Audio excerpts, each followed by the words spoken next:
ya, mohon koreksi jika salah. Jadi Pak Irwan ini mau tahu bagaimana sih sistem yang biasa kita lakukan gitu, mungkin lebih tepatnya supaya ini tuh tepat sasaran pertama, terus kedua lebih ke orang-orangnya tuh seperti apa, apakah bentuk CSR-nya itu juga mungkin seperti apa gitu, mungkin itulah yang tadi agak saya tangkap gitu, mungkin nanti lebih detail lagi nanti sama Pak Prof dijelaskan, atau mungkin ada tambahan. Datanya kita punya data nggak? Kalau kita bisa data kan kita bisa menunjukkan permasalahan tadi sekian loh gitu, itu kan akan gugat. Iya betul. Oh ya, kan? Kalau data sih ada, nanti beliau Pak Prof yang jelaskan. Makasih Pak Irwan atas pertanyaan dan paparan yang luar biasa. Silakan dilanjut oleh Pak Prof. Baik Pak Irwan, terima kasih. Jadi hari ini kita hanya berbicara dalam tataran prinsip barangkali. Kalau data nanti di teknis, karena data itu kita memiliki data, meskipun data ini antara satu lembaga dengan antara satu institusi dengan institusi lain berbeda. Yang saya pakai pertama adalah data dari PLN, berapa elektrifikasi, katanya sudah 99 sekian persen.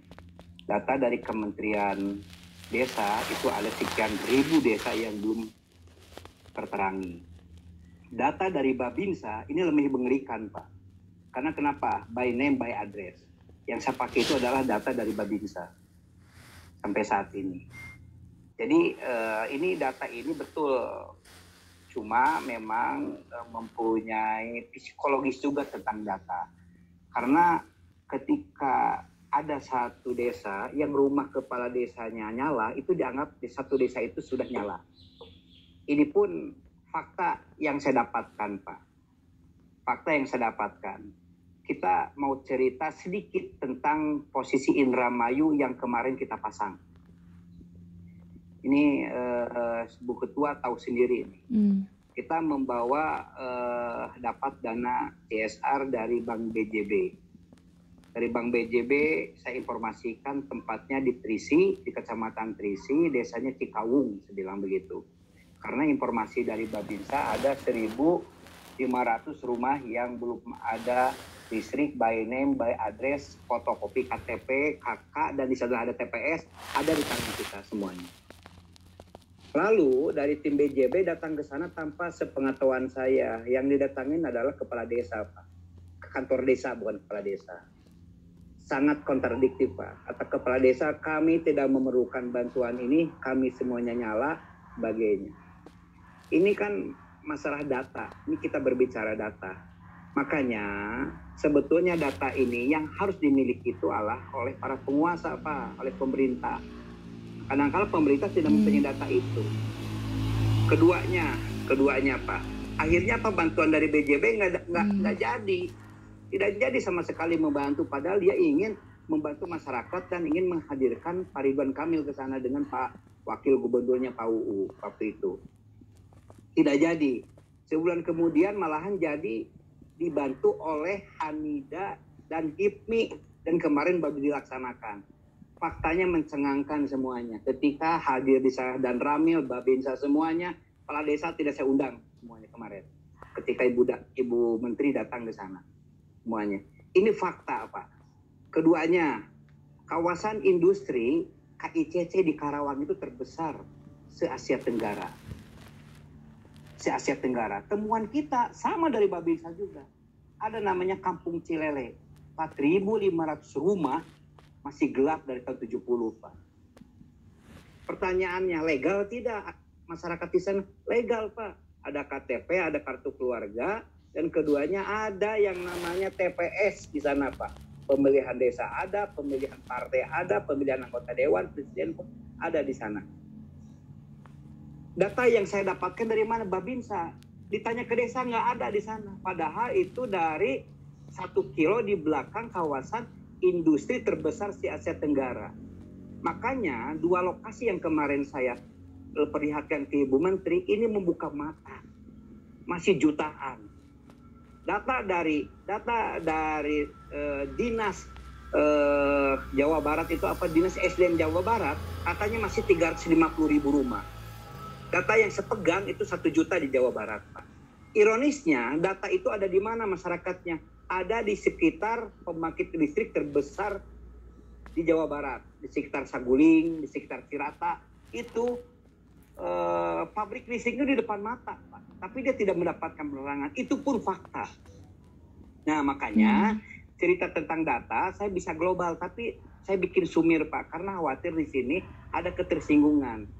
Yang paling penting buat kami adalah data-data itu ada di saku saya. Ketika ada seorang donatur, misalnya dia mau di daerah mana, baru saya sodorkan, Pak. Baru saya sodorkan seperti itu. Satu mengenai data. Jadi memang kita speak by data, Pak. Kalau tidak pakai data sulit.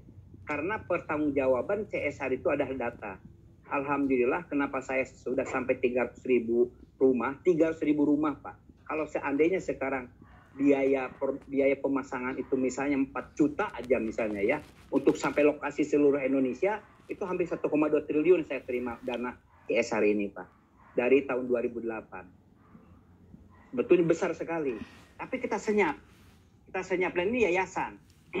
Yayasan yang sebetulnya hitungannya bisa mempertanggungjawabkan uji petiknya jelas kepada pihak pemberi dana. Karena khawatirnya kan terjadi fiktif. Diajukannya 1.000, yang dipasang 500, itu kan jadi problem juga nanti, Pak. Satu hal itu. Jadi data ada. Yang keduanya yang perlu saya sampaikan, apa yang didapatkan perusahaan ketika melakukan CSR seperti ini. Sebetulnya masyarakat, CSR ini kan undang-undang perseroan, Pak. Dengan melaksanakan CSR, dia itu sudah melaksanakan amanat undang-undang bahwa 2% daripada keuntungan wajib untuk bina lingkungan. Itu ada undang-undangnya. Makanya pemerintah daerah atau kepala daerah itu wajib untuk memonitor bagaimana bina lingkungan tidak hanya mencari uang di lokasi di daerahnya saja, tapi ada bina lingkungan untuk masyarakat sekitarnya di sini. Itu wajib. Jadi kita tidak mengemis-ngemis sebetulnya. Sebetulnya ini Pak, saya punya program seperti ini, sehingga ketika ditawarkan ke perusahaan yang selama ini pengalaman saya, mereka malah miskin program, Pak. Selama ini CSR hanya sunatan massal, pembagian sembako, sebagainya. Ketika saya bilang ini kita punya program seperti ini, malahan alhamdulillah Pak tertarik. Jadi modelnya seperti itu, Pak, sinergi. Sehingga di medianya pun sangat seksi sekali bahwa perusahaan ini menghadirkan sila kelima. Perusahaan ini membuat bukan hanya rumahnya terang, tapi hatinya terang, masa depannya terang. Karena dengan dampak punya cahaya ini bukan hanya rumahnya terang, tapi berdampak kepada pendidikan. Anak-anak bisa belajar, ekonomi pun bergerak, Pak. Kenapa? Orang tuanya tidak langsung tidur, tapi ada yang berjualan, ada yang mengemas dulu makanan yang besok mau dijual, dan banyak hal yang bisa dikerjakan secara produktif oleh orang tuanya. Yang ketiganya secara sosial bagus. Keempatnya keamanan, tidak takut ular lagi dan sebagainya. Jadi dari aspek sudut apapun cahaya ini memberikan dampak yang sangat luar biasa. Barangkali seperti itu take and give-nya dengan perusahaan. Jadi untuk mengemas kesananya, alhamdulillah kami sudah mempunyai pengalaman bagaimana ditolak, diterima dan sebagainya dengan berbagai perusahaan, termasuk kalau di Papua itu dari Freeport, British Petroleum, Petrocina, itu menjadi langganan kami, Pak. Sampai pada hari ini, alhamdulillah ya, mudah-mudahan. Nah, biasanya yang menggerakkan itu bukan kami, Pak. Kita biasanya kerjasama sama kepala daerah, karena yang bisa menggerakkan CSR itu adalah kepala daerah atau kementerian. Kalau di pabrik, kalau yang di industri itu dia tidak nurut kepada kepala daerah, Pak, seperti kawasan industri, tapi nurutnya kepada kementerian, karena izinnya itu ada di kementerian. Makanya kami dekat dengan Ibu Sri Suparni Bahlil dengan pendekatan Polda, Polisi Dapur, supaya bisa